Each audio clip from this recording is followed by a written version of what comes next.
Let's take a look at Batman Series 2 from TOPPS. This is the Batman trading card set for the 1989 Batman movie.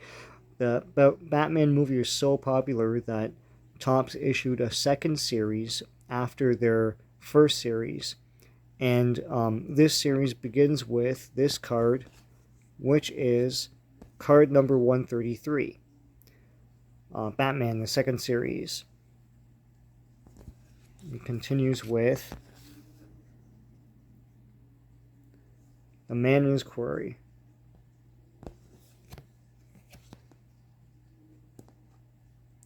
And this series basically was more scenes from the movie and also behind the scenes stuff as well.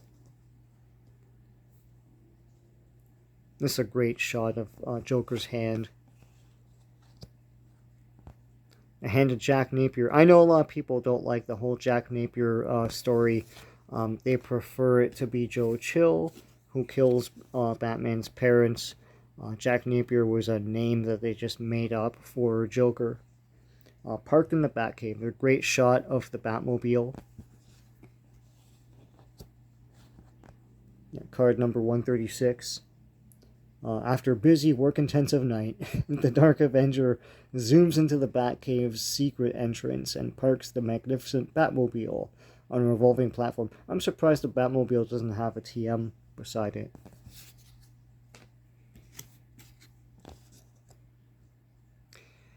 Fistful of funny money, and this card proves that the money that Joker had was not Joker bucks, it was actual dollars. That was always the rumor, that he was giving out Joker bucks. Fistful of funny money. The bicentennial celebration of Gotham City. Yeah, I forgot that's what that was. The Joker displays fistfuls of dollars. And of course he gives out the money, but then he kills everybody with those balloons. Here's a battle-damaged Batman onward to his fate.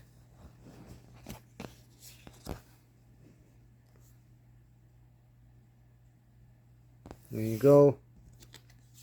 And the whole point of trading cards back then was the burgeoning home video market wasn't as pervasive as it would eventually be. So kids had other ways of reliving the movie. There were trading card sets, there were Viewmaster sets, there were comic adaptations, novelizations, of course the action figures. And of course, as home video got more and more pervasive, things like this sort of faded away. Yeah, this weird armadillo effect, that was a cool little surprise in the movie.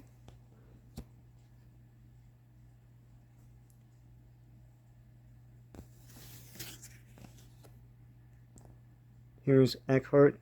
I believe that's Porkins from Star Wars. Pretty cool. Eckhart gets a card. And here's a great shot of Joker. Jack Nicholson, of course, has the Joker. They elongated his chin because that's what he looked like in the comics. Such attention to detail to the comics, eh? The frightful villainous grin of the clown prince of crime can mean nothing but danger to come.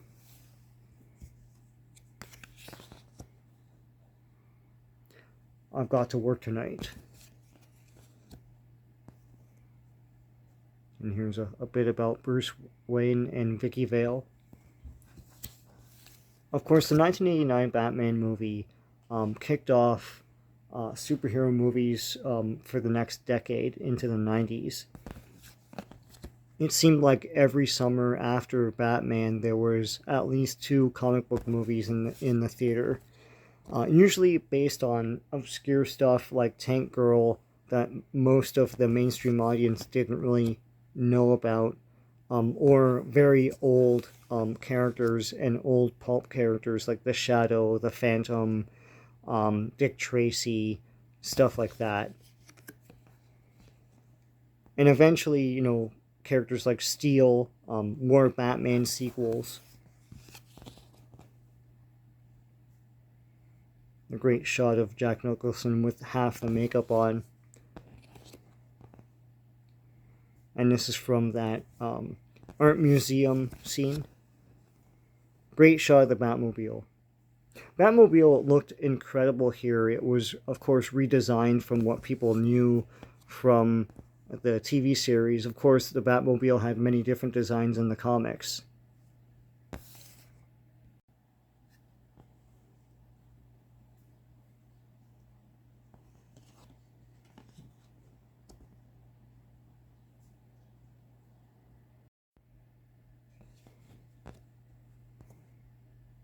Alley Bat. Oh.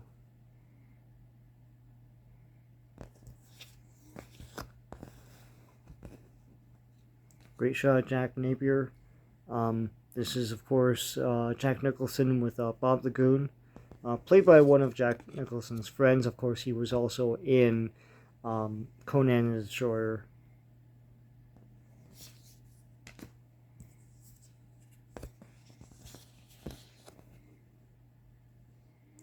War of the Freaks, Joker and Batman. Of course, that would be the Gotham Globe's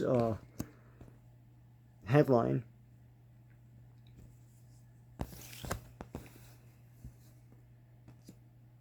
And here's the Wayne Manor party.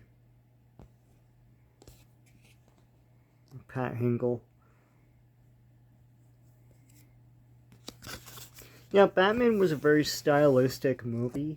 It's not what people are expecting. There was a lot of concern among the fan community and just general audiences about what this thing was going to be. Everyone knew Batman at that time as the 60s campy movie, TV show. And it was like, well, how can you do something different from that? I think that's what most audiences didn't understand. Because they weren't really reading the comics. The comics had long turned the page to a more gothic style, and then grew up a little bit in the comics, and really the general audience still had Adam West on the brain.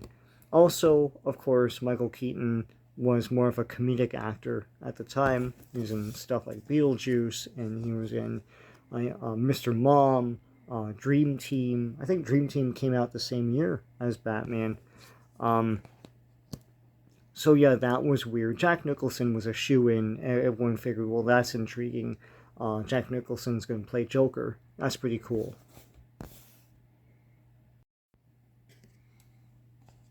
Here's a great shot of the finale. I love the look of Batman here. I like the yellow insignia. I mean, probably because that's just what I grew up with. So I love the look of that in the first movie. So, I mean, basically, Series 2 has a bunch of random scenes rather than Series 1 showing everything in sequential order. Basically reliving the movie through different scenes.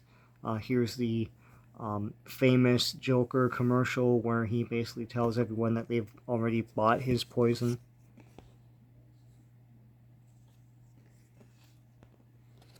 Here's the copter escape.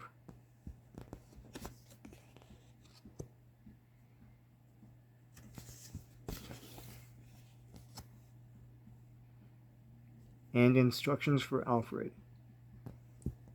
And I think this concludes this portion of Series 2. There's way more to go, but this was the end of the movie scenes for now until they went into behind-the-scenes stuff, which we'll get into in the next part.